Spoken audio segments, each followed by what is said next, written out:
All right, my predictions for the Pacers OKC finals. It's tough to really give a prediction now that I was wrong about the Pacers twice.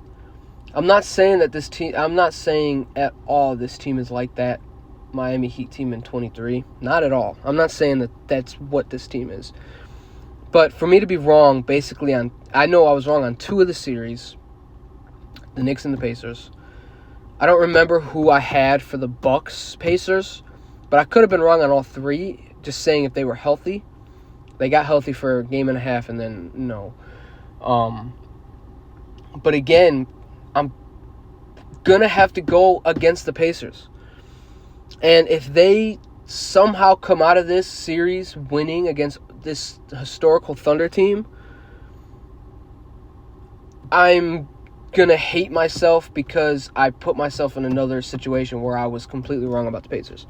But I won't be wrong. I won't be mad if I was wrong. I probably have OKC winning in 5 or 6 just based on how good they are. They legit have the guys to guard.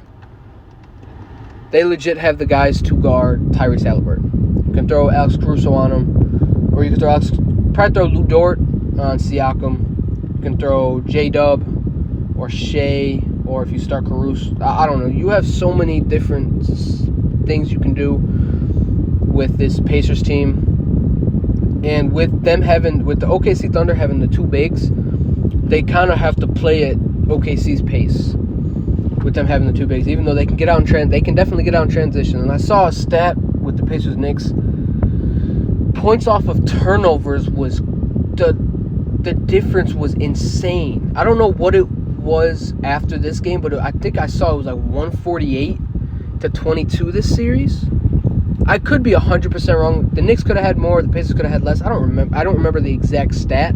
I want to say it was 148 to 22 for points off turnovers. That just shows how great the Pacers play in transition and off of turnovers. Like, fast break points had to have been insane for the Pacers.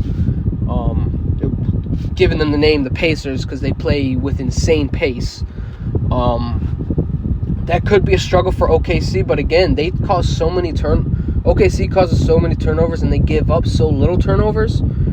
It's hard to say the Pacers are going to be able to get out in transition because Shai Gilgeous-Alexander, I don't know who's going to guard him. You had Jaden McDaniels on him Jaden McDaniels and Nickeil Alexander-Walker on him, and it did not really affect him outside of Game 3.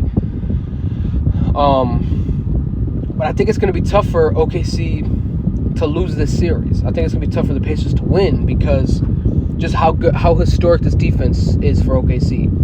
Unlike the Knicks, they can basically switch everything. They don't have a weak link on the defensive side of the basketball. You could say Shea, but he could have been all defensive team.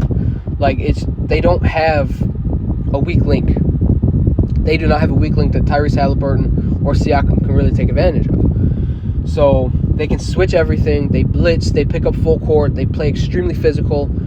And also, Shea is going to draw 7, 8, 9, 10 fouls.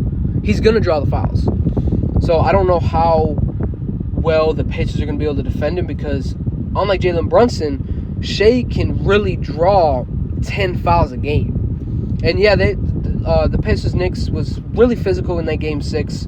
It went either way. They were both being physical. No fouls on the Pacers, no fouls on the Knicks. There were times where the Knicks got a shitty call or the Pacers got a shitty call. But all in all, it was somewhat even.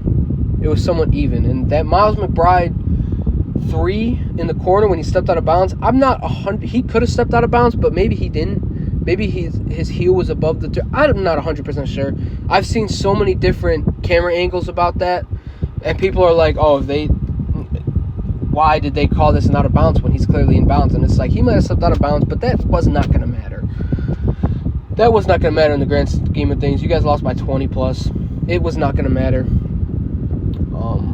But yeah, Pacers, Thunder. I got Thunder winning in 5 or 6, but I could very well be completely wrong, like I have been with the Pacers. And I hope I am wrong. I hope I am wrong that it's going to be a great series.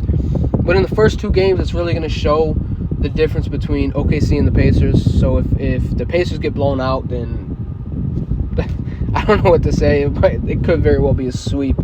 But again, shout out to the Pacers. Whether they win or lose this series, you exceeded expectations. You exceeded expectations by a lot, because a lot of people, including me, thought that the Cavs were going to put belt to ass. And you guys did the belt to ass instead and gave us a great Knicks-Pacers series again. So, again, shout out to the Pacers shout out to the Knicks for, again, it was also a great year for them because they made it to the conference finals. Didn't get the end goal. Obviously, every team's end goal is to win the championship, and they ended up losing in the conference finals in 6. But, again, I did not expect the Knicks to win a championship, whether... Like, the beginning of the playoffs, I did not expect them to win a championship. When they made that Cat trade, I did not expect them to win a championship. When they made the Mikal Bridges trade, did not expect them to win a championship. They were built to try to beat the Celtics, and they did. They did what they were built to do, and that was beat the Celtics. So, yeah, shout out to the Knicks, shout out to the Pacers, shout out to OKC, shout out to the Timberwolves.